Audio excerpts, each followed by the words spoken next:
La propuesta, digamos, que hace los BRICS hoy al mundo, que como lo ha expresado también es un concepto no de bloque antioccidental, es decir, los BRICS no se presentan como un bloque antioccidental, aunque lo dijo Xi Jinping, lo dijo Putin, Modi de la India, no somos antioccidentales, aunque tenemos una política no occidental, es decir, ellos diferencian entre lo que hoy hace Occidente, pero no son antioccidentales. Al contrario, es una propuesta de invitación a Occidente a cooperar en proyectos comunes para enfrentar problemas comunes. Digamos, la humanidad tiene problemas comunes y la forma de abordarlos de manera más eficiente es con la cooperación. Digamos. Entonces, los BRICS no quieren ser un bloque antioccidental, sino al contrario, buscar la cooperación, digamos, con los países de la Unión Europea, Estados Unidos. Sigamos. Yo quiero empezar mi presentación retomando el primer párrafo de una novela muy emblemática de Charles Dickens que se titula Historia de dos ciudades. En el primer párrafo, en esa época hacía referencia a Londres y París, eran como las dos ciudades que hacía referencia, pero lo que retrata aquí Dickens me parece que es muy pertinente para entender el momento que vivimos. Y se lo voy a leer aquí.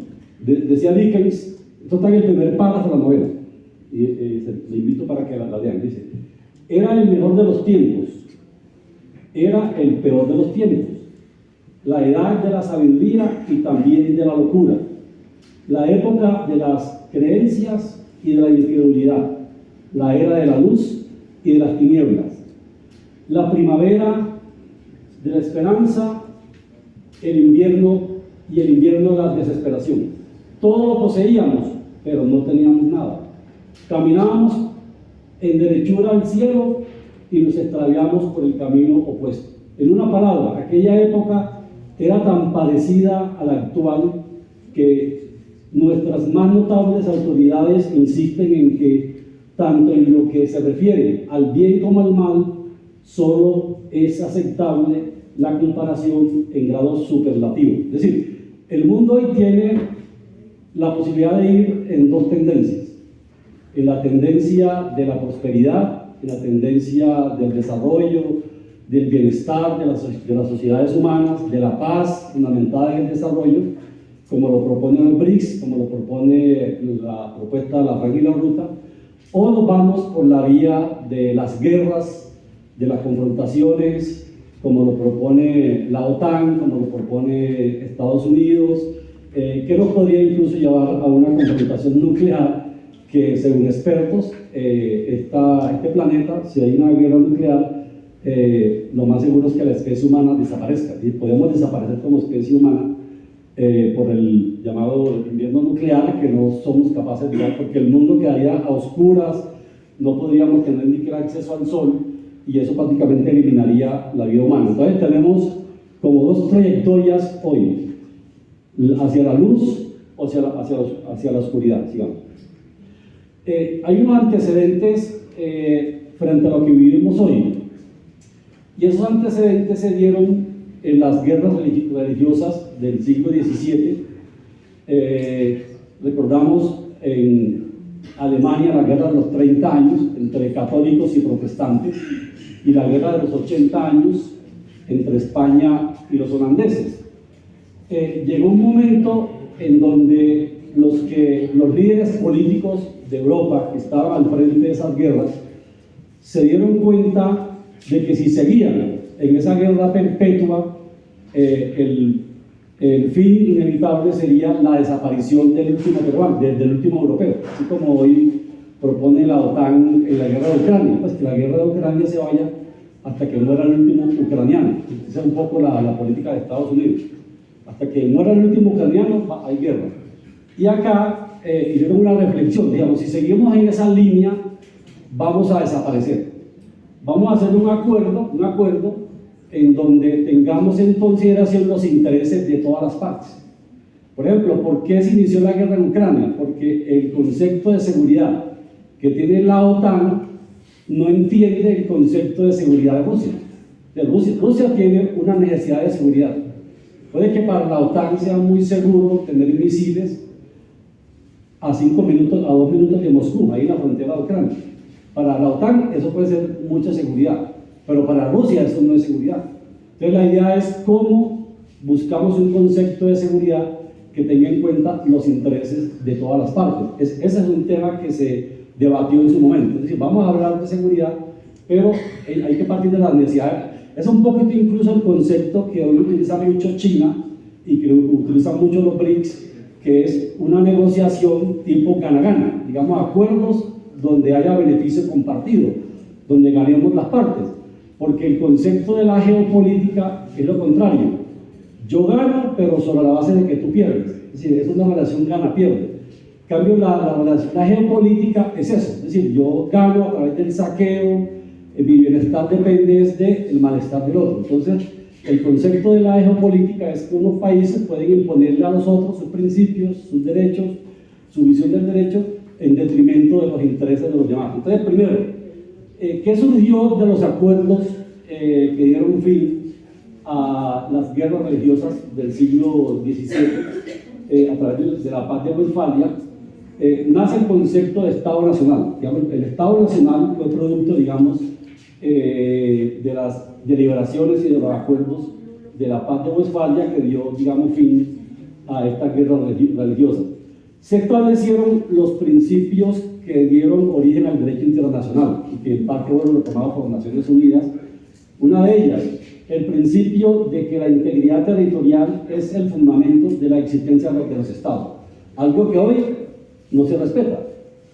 Miremos nada más el caso de Gaza o del sudeste asiático, digamos la forma como Israel se expande con el respaldo de Europa y Estados Unidos, quitándole territorio, digamos, al pueblo palestino. Lo otro es que se parte de la aceptación de la soberanía del territorio, el principio de no injerencia en los asuntos internos de otros países, el trato de igualdad entre los estados, independientemente de su tamaño y de su fuerza, digamos la otra. Y lo otro es que la paz solo es posible basándose también en el interés del otro y en las necesidades, digamos, del desarrollo de todos. Si hay desarrollo en todos los territorios, es posible que construyamos una sociedad de mayor convivencia y de mayor, digamos, armonía entre los estados. Aquí también nace un concepto que algunos de pronto atribuyen mucho tiempo después a las políticas económicas keynesianas, pero aquí nace el concepto de la intervención, porque como las economías quedaron destruidas por la guerra, la única forma de reconstruirla era con la intervención del Estado. Aquí nacen las corrientes económicas cameralistas o digamos, las teorías económicas que promovieron el intervencionismo de Estado, digamos, para ayudar, digamos, al desarrollo. Y todo esto, como lo dijimos, se vio reflejado en la Carta de Naciones Unidas, que posteriormente, tuvo sus complementos en el tema de derechos humanos y otros elementos que hicieron pues, mucho más rica pues, la agenda del derecho internacional. Entonces, digamos, la paz de Westfalia, más o menos, más mal que bien, digámoslo así, pues más o menos ayudó mucho al equilibrio, digamos, entre los estados. Eso más o menos llegó hasta la Primera Guerra Mundial.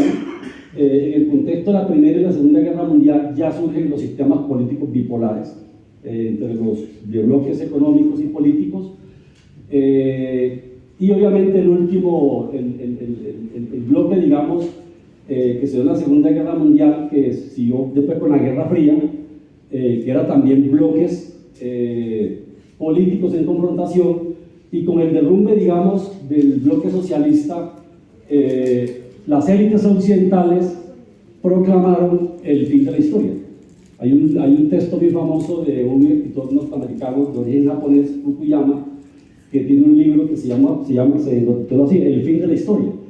Que el fin de la historia era que ya el desarrollo, digamos, económico y político de la humanidad había llegado a un punto ya sublime, superior, en donde el neoliberalismo, la democracia liberal, las reglas, el mundo unipolar de los países más fuertes, ya la historia llegó allí, pues ya no había más evolución política, económica, sino que el socialismo fue derrotado y los países occidentales, sus élites, dijeron ya la historia llegó a su fin, ya no va a haber cambios nuevos, y así vamos hasta el fin de los tiempos. Pero ¿qué pasó? Que resulta que fueron surgiendo potencias económicas, por ejemplo China. Recordamos que China a final de la década de los 70 era un país muy pobre.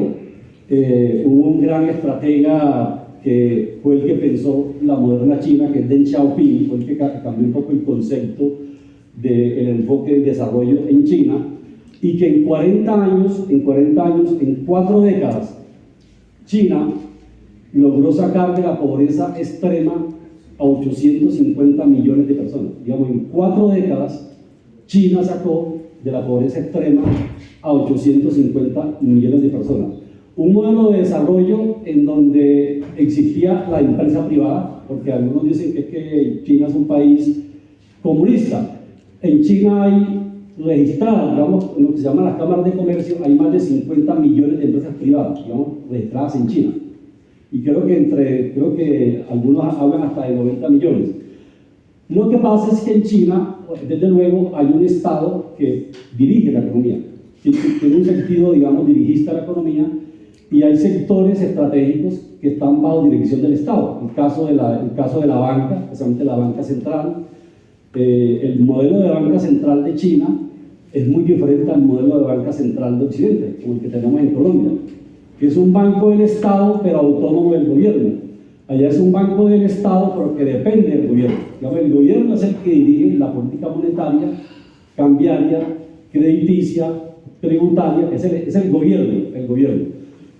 Los otros sectores estratégicos como el transporte, los ferrocarriles, la energía, sectores, digamos, el tema de la seguridad social. Entonces, es una economía en donde está la presencia del Estado que orienta, que dirige, y obviamente también juega de manera muy importante en la empresa privada. Y lo otro es que la política dirige la economía, no como en Occidente, que es la economía la que dirige la política.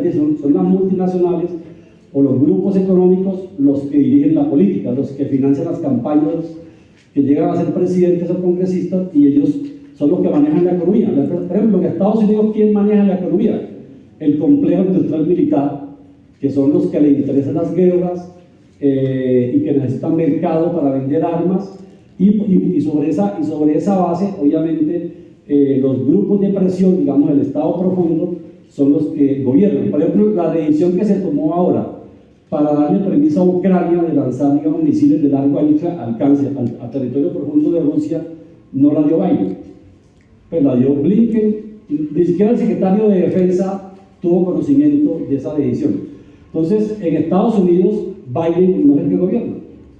Allá el que gobierna es otra persona. Entonces, lo cierto es que estamos en este momento en una realidad en donde el sistema, digamos, económico unipolar, digamos, que se estableció como dominante cuando se derrumbó el mundo socialista, ya no existe. Digamos, el mundo hoy es multipolar, porque han surgido potencias económicas como China, India, la misma Rusia, Pakistán, Brasil. Entonces ya hay muchos países que no tienen juego en el orden político ni financiero internacional y están pidiendo un replanteamiento de todas las estructuras políticas y financieras, digamos. Lo otro es que además de que el orden político unipolar ya no existe, ya existe un mundo multipolar, y obviamente las guerras en parte es una expresión de la resistencia a ese mundo multipolar. Lo otro es que el sistema monetario que se creó después de la Segunda Guerra Mundial, en la conferencia de Bretton Woods en el año 44, se derrumbó el 15 de agosto del 71 cuando Nixon separó al oro del dólar y creó el sistema monetario de tasas de cambio flotantes. Digamos, del 44 al 71 tuvimos un sistema monetario conocido como de paridades fijas, en donde las tasas, digamos, la política cambiaria era de mucha certidumbre para la inversión a largo plazo. Entonces, los 30 años de la posguerra, digamos, del 40 y pico al iniciado los 70, fue conocido como la era dorada del capitalismo, en donde hubo mayor desarrollo industrial, tecnológico, sindicatos, negociación colectiva, mayor nivel de bienestar, de ingresos. Fue probablemente el mejor momento de la humanidad en sentido, digamos, de bienestar que tuvo el planeta en los países, digamos, más desarrollados. Empezó con el derrumbe del sistema monetario de Bretton Woods, un sistema especulativo que terminó en una burbuja que, de pronto, si quieres, adelántate dos más, otro más. Miren esta gráfica. El PIB mundial, que es un indicador que mide más mal que bien la economía, digamos, porque es un indicador que no solamente incluye, digamos, agricultura, industria, incluye transporte, sino que también incluye, por ejemplo, narcotráfico. En Colombia, desde la década de los 70, 80, creo que fue el Fondo Monetario el que obligó a que Colombia incluyera en las cuentas nacionales el narcotráfico, pues, como parte de la medición del PIB. Entonces, el narcotráfico está presente en el PIB. Además está la especulación, los casinos. Si uno mira el crecimiento del PIB en Colombia, el sector que más crece es el del entretenimiento, ¿no viste? Que uno mira las barras. ¿Y qué es entretenimiento? Son los casinos, juegos de azar, y lo que más crece son los juegos de azar en línea. Eso está súper disparado, juegos de azar en línea. Entonces, si uno va a mirar el PIB como indicador de bienestar, ya no funciona. Por ejemplo, el PIB per cápita en Estados Unidos es mayor que el de China, pero siendo el PIB per cápita mayor en Estados Unidos, la expectativa de vida en Estados Unidos es 76 años. En China ya está llegando a los 80. Entonces, con un PIB per cápita menor, vive mejor la gente en China que los gringos con un PIB per cápita mayor. Entonces, significa que ya el PIB no es un indicador de bienestar.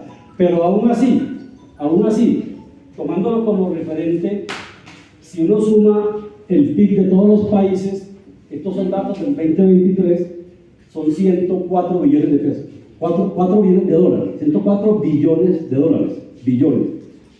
La deuda mundial son 307 billones, es decir, 3 veces el PIB.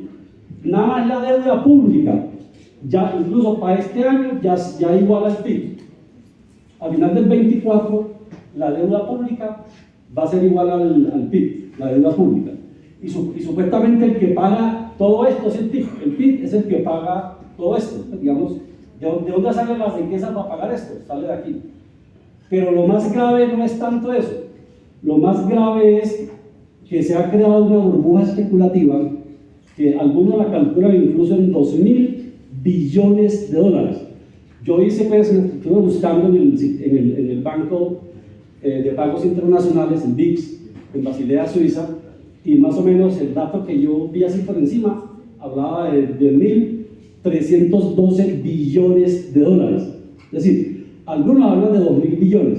Entonces, si uno mira este panorama, realmente el sistema monetario de hoy está en bancarrota, es decir, no tiene viabilidad. Es decir, el sistema del dólar está quebrado, no tiene viabilidad. Ahora, ¿por qué no se ha derrumbado? Porque las guerras alimentan la burbuja. Digamos, las guerras se hacen para alimentar la burbuja. Nada más el presupuesto militar de Estados Unidos es de $1 billón. De los gastos militares.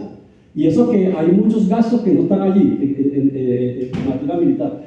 El servicio de la deuda en Estados Unidos también llega a otro $1 billón. La deuda de Estados Unidos hoy es 35 billones de dólares del gobierno. Y el PIB está por debajo es más alta la deuda que el PIB. Entonces, está también el narcotráfico. El narcotráfico hoy, digamos, el sector financiero hoy es adicto a la cocaína, a la heroína. Y si eso se acabara como negocio, el sistema financiero también se derrumba. ¿Ven? Muchos bancos, incluso aquí hubo uno que era el campeón del narcotráfico, ¿se acuerdan del HSBC, el Hong Kong Changi Bank Corporation, que ha sido sancionado en todas partes por lavado de activos, que fue un banco que crearon los británicos para financiar la guerra del opio contra China? Es un banco que nació del narcotráfico, digamos el Hong Kong, el HSBC, y todos los bancos tienen operaciones en paraísos fiscales, todos los bancos. ¿Por qué todos los bancos tienen operaciones en paraísos fiscales? No, porque ahí se mueve toda la ilegalidad, el crimen, el narcotráfico, el secuestro, el terrorismo, y los bancos se alimentan, digamos, con el dinero de la llamada economía criminal. Entonces, todo eso es lo que ha impedido que el sistema financiero se derrumbe. Entonces, por eso ellos quieren guerras, quieren que haya economía de las drogas, que haya mundo criminal, que haya especulación financiera, porque es la forma como han sostenido una burbuja. Entonces, devolvamos. Entonces, ¿qué pasa? Resulta que los países que vieron este panorama, digamos, países que vieron este panorama, y yo recuerdo que Xi Jinping en el año 2013 hablaba de tres cosas. Hablaba de que teníamos que protegernos de la inestabilidad del sistema financiero, el tema de la pobreza y el tema de la contaminación, porque en esa época China tenía muchos problemas de contaminación en las ciudades, algo que hoy ya ha mejorado bastante. ¿Y qué pasó? Obviamente, algunos países, incluso los BRICS tienen su origen, se calcula más o menos que en el año 2006, en el marco de la Asamblea de Naciones Unidas en Nueva York, Rusia pues invitó a China, a India, a Brasil, hizo una invitación para empezar como a buscar alternativas, digamos, frente a un sistema financiero que era inviable.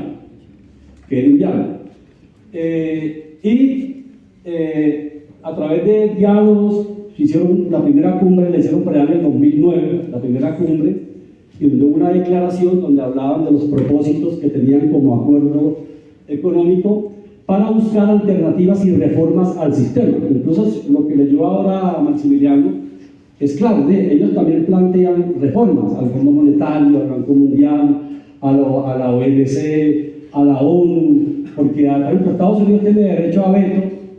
En la OMC, por ejemplo, Estados Unidos viola cualquier tratado comercial, lo demandan, veto.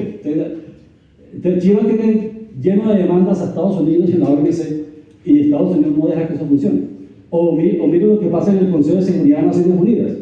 Pues cualquier resolución para parar la guerra en el Oriente Medio, Estados Unidos la bloquea. Entonces, hay la necesidad de replantear un sistema internacional que fue producto de la guerra, de la Segunda Guerra, pero que hoy ya no reconoce a otras economías, potencias políticas que son importantes en el mundo, pero que están marginadas. Entonces, ¿qué pasó?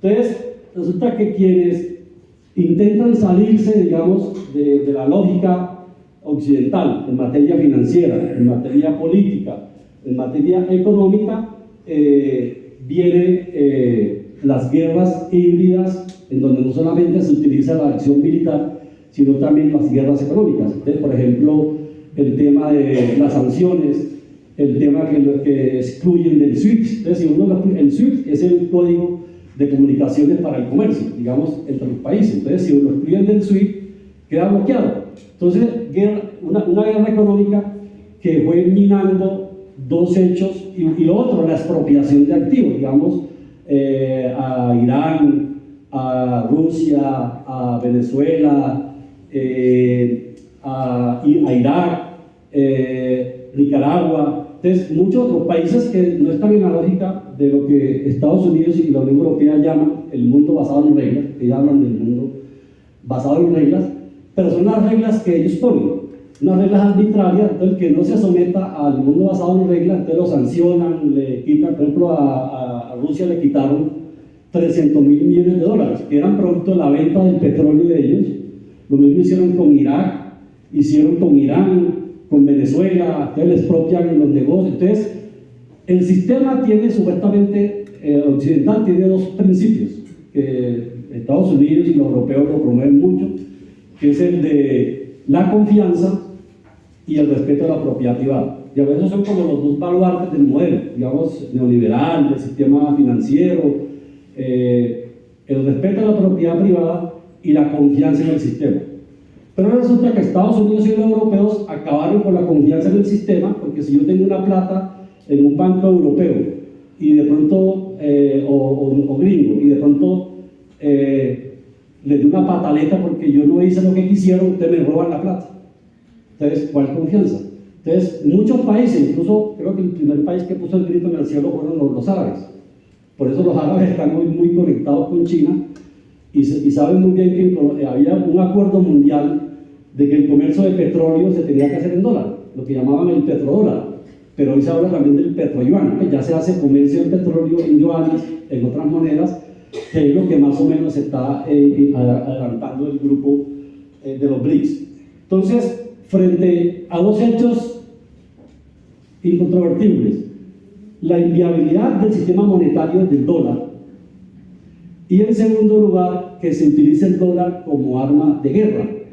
Entonces, esos dos hechos, indiscutiblemente, movieron a muchos países a crear acuerdos en donde estuviéramos, digamos, por fuera, digamos, de esas maquinarias que posibilitaran, digamos, que a mi país lo bloquearan, lo sancionaran, le robaran, si no hacía lo que decía Washington o Londres. Entonces, eso es como la motivación fundamental, digamos, para el surgimiento de los BRICS. Que hay dos direcciones: buscar reformas al sistema de hoy, político, económico y financiero, buscar reformas. Pero paralelamente, si las reformas no se dan, están intentando construir un sistema paralelo. Entonces, la idea es que buscan reformas, pero si las reformas no se dan, intentan crear también un sistema paralelo, que es el que nos habló Maximiliano ahora. Sigamos. Entonces yo quiero hablarles un poco, bueno, sigamos así. Bueno, aquí miren el tema de la deuda. Esto va al 70, cuando todavía existía el sistema monetario de paridad de fijas. ¿Cuánto era la deuda? La deuda global. Aquí tenemos la deuda pública, la deuda de los hogares y de las empresas. Estos datos son el 2021. Hoy es mayor, la deuda era el 247 del PIB. ¿Sí? Acá era menos, acá era como el 100 del PIB. Entonces, que la deuda, que es un problema, porque es más de 3 veces el PIB. Pero lo más grave es la burbuja especulativa de los derivados, de los papeles sin valor, todo lo que está fluyendo en el mundo, y que realmente es una economía de papel, una economía sin una base real, y que está sosteniéndose a través del saqueo de la economía real, a través del deterioro de los salarios, de la destrucción de la economía productiva, del hambre, de las guerras, todo eso. Entonces, sigamos más adelante. Bueno, frente a esto, ¿cuáles son las propuestas que hay? Esto lo ha propuesto incluso Putin en muchas de sus intervenciones. Ha hablado mucho porque los europeos conocen su historia, o yo lo dudo mucho, pues, porque ya, no sé si ustedes escuchan a un líder europeo, a Scholz, a Sánchez, o escuchan después a Xi Jinping o a Putin. Digamos, Xi Jinping y Putin, cuando hablan, tienen un conocimiento profundo de la historia.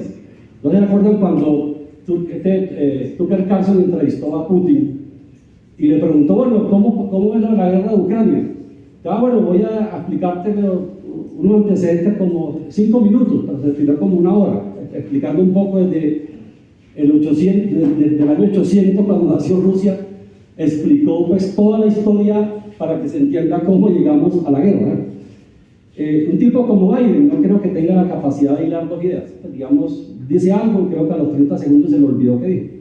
Y lo mismo pasa con Scholz. O un Macron, son políticos muy mediocres. Que uno no escucha que tenga, ellos solamente cuando se reúne Putin, Xi Jinping o Modric, ¿de qué hablan? Incluso de lo que menos hablan es de guerras. Hablan, vamos a ir a la luna a tener una base espacial, vamos a construir ferrocarriles, vamos a construir siderúrgicas, vamos a construir, digamos, puertos, vamos a plantear un sistema diferente al dólar, vamos a promover la energía nuclear. Pues, en cambio, cuando se reúne Biden con Scholz y Steinmeier, ¿dónde hay para hacer más guerras? Sí, Netanyahu, bueno, ¿dónde hay para hacer más guerras? Es lo único de lo que ellos hablan. Pero uno no los ve hablando de un futuro, digamos, de la humanidad, como lo plantea los BRICS, como lo plantea la Gran y la Ruta, de construir incluso a mí me gusta mucho la frase muy emblemática de Xi Jinping, de construir una comunidad de futuro compartido para la humanidad. Sí, una comunidad de futuro compartido para la humanidad. Es una frase confuciana, porque lo otro que también hay es otro mito. Si ven en China hay un partido comunista, realmente ya el marxismo-leninismo no es lo dominante. Hoy la filosofía, si uno quiere entender a China hoy, hay que leer a Confucio, que lo están promoviendo mucho en la enseñanza escolar, y la visión, digamos, de Xi Jinping es muy confuciana. Pues no es, y es una visión de cooperación, de ayuda mutua, de gana-gana, no el concepto de Occidente que es yo gano, pero sobre la base de que joda al otro. Es decir, el concepto de los Estados Unidos y los europeos es que mi bienestar depende de que yo le robe al otro, lo saque, lo esclavice. Es un poco el concepto. Entonces la idea es, uno es tener como referencia para la crisis política de hoy lo que inspiró los principios que dieron fin a las guerras religiosas del siglo XVII con el Tratado de Paz de Westfalia.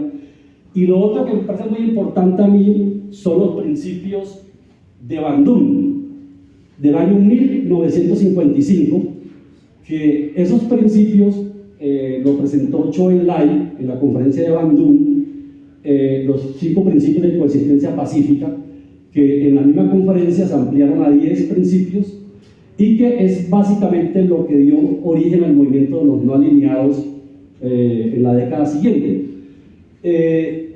Esos principios inspiran tanto a la Franja y la Ruta como a los BRICS. Los inspiran, sigamos. Bueno, sigamos. Pero miren los principios de coexistencia pacífica. Respeto mutuo por la soberanía e integridad territorial, muy parecido a Westfalia. ¿Se acuerdan del Tratado de Westfalia? No agresión mutua y la solución pacífica a conflictos. No interferencia en los asuntos internos de otros países, también Westfalia. Igualdad y beneficio mutuo. ¿Sí? Coexistencia pacífica. Entonces, estos son los 5 principios que incluso creo que cumplieron 78 años este año, ¿no? Sí, exacto, sí. Y hubo un foro en China conmemorando los 78 años de los 5 principios de coexistencia pacífica.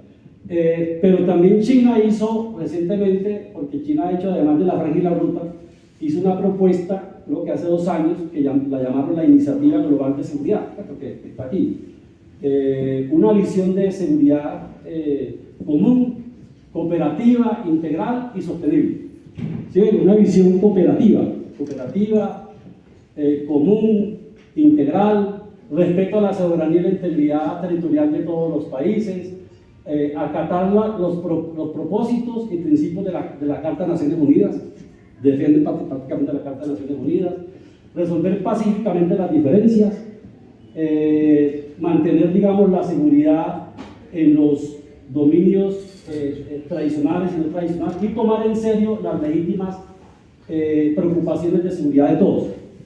Ahí está en parte Westfalia. No quiere decir que ellos hayan copiado Westfalia, porque es también su filosofía propia. Es una filosofía propia de ellos que China la tiene muy arriba, digamos. Y esta propuesta la hizo recientemente Putin. Yo invito para que también entren a internet la intervención que hizo Putin en el foro de Valdai, que es un foro que creo que funciona desde el 2005, en donde pues, van expertos a hablar sobre el futuro, temas de economía, y yo creo que este discurso fue una respuesta, fue un discurso, incluso creo que el horario en que se hizo era para que lo vieran en Occidente. Fue un discurso más dirigido de pronto a Occidente en 5 minutos. Pero miren lo que dice Putin. Básicamente es un discurso que incluso Después hubo una cantidad de preguntas, uno puede encontrarlo también el discurso en escrito, o lo puede ver también en YouTube, interviniendo. Entonces, miren, él habla de eliminación de barreras artificiales para la cooperación internacional, porque miren, los países occidentales eran los adalides del libre comercio, el libre comercio, nada de barreras. Entonces China dijo, listo, vamos a jugarla esa. Y como hoy no pueden competir con China, entonces ya dice, no, el libre comercio ya no, ya ahora es proteccionismo, aranceles. Entonces lo que ellos inventaron fueron incapaces, digamos, de respetar las reglas que ellos crearon. ¿Quién acabó con el libre comercio? Los europeos, los gringos, lo acabaron. Un marco legal internacional que respete la diversidad. Lo otro es el mejor, a los BRICS los vienen criticando porque dicen, no, esos son unos países tan distintos que esa vaina no va a funcionar. Eso de India, China. Miren, cuando yo digo que el primer triunfo diplomático que tuvo los BRICS fue sentar a China con la India, que ellos tenían problemas fronterizos graves, y ese triunfo diplomático se consolidó en Kazán, porque allí incluso hubo un acuerdo donde ya retiraron hasta las Fuerzas Armadas. Es un conflicto que crearon los británicos, porque a ellos les interesa tener fricción entre los pueblos para que no haya desarrollo ni cooperación. Pero fíjense que los BRICS tuvieron un triunfo diplomático, y otro triunfo diplomático muy importante fue con la mediación de China, recuperar la relación de amistad, de cooperación entre Irán y Arabia Saudita, que ambos hacen parte de los BRICS. Fíjense lo que cuando hay propósitos comunes, las diferencias que nos han mantenido al borde de las guerras se superan. Es una forma de abordar conflictos desde una perspectiva superior. Es muy interesante, digamos, entender esto. Un orden mundial equitativo y participativo, lo que hablábamos ahora, que en Naciones Unidas, el derecho de veto de Estados Unidos, en el Fondo Monetario, en el Banco Mundial, en la OMC, una arquitectura de seguridad multipolar y de respeto a la diversidad, un compromiso con la equidad y la justicia global. Esto es importante, lo que decía ahora Maximiliano, la posibilidad de construir un mundo en paz es sostenible si hay desarrollo económico, y lo plantea Putin. Entonces, sigamos. Quiero terminar con lo siguiente. En la conferencia, en la cumbre del 2014, se crearon, para mí fue muy emblemática, que se dio en Brasil, desde los BRICS, se crearon dos instituciones que van a jugar un rol clave en el futuro, en el diseño de un nuevo orden monetario. Uno es el acuerdo de contingencia, que es como el equivalente al Fondo Monetario Internacional, que es una institución que busca darle como respaldo a los países que tienen problemas de liquidez. Digamos los BRICS crearon un fondo monetario, un fondo monetario que es el acuerdo marco de contingencia. Y crearon el nuevo Banco de Desarrollo, que es como el equivalente al Banco Mundial. Crearon como dos instituciones para hacerle como contrapeso, digamos, a estas dos instituciones que jugaron un rol importante en algún momento, pero que ya hoy se han descompuesto.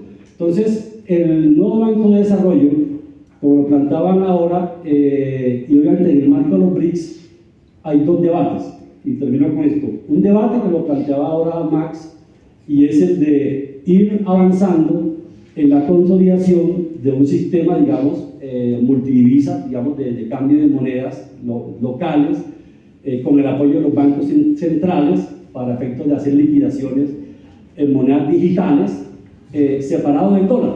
Entonces, obviamente, esta estrategia es para evitar estar bajo una moneda que se utiliza como arma de guerra económica. Además, incluso China e Irán han hecho acuerdos comerciales basados en el trueque. En el trueque, por ejemplo, China le construyó, creo que le remodeló el aeropuerto de Teherán, no sé qué otra cosa le hizo allá con tecnología, y Irán le pagó un petróleo. No hubo moneda. Realmente la moneda no es la riqueza en la economía. La moneda es un medio de cambio, y en una sociedad, así mucha gente crea que el dinero es riqueza, pero el dinero no es riqueza. En economía, si el dinero fuera riqueza, el país más rico del mundo será el que tuviera la máquina de imprimir billetes más rápido. Eso no es riqueza. La riqueza está en la economía productiva, y más que en la economía productiva, en las tecnologías que mejoren productividad para producir más con menor esfuerzo. Esa es un poco la clave, digamos, del concepto que hoy tiene China, que el motor de la economía está en la ciencia, la tecnología, la innovación, ¿sí? Y ese es un poco el secreto de su modelo: ciencia y tecnología de avanzada, infraestructura económica y una economía que sea dirigida por el Estado, en donde juegue la lógica privada, pero que sea la política la que dirija la economía.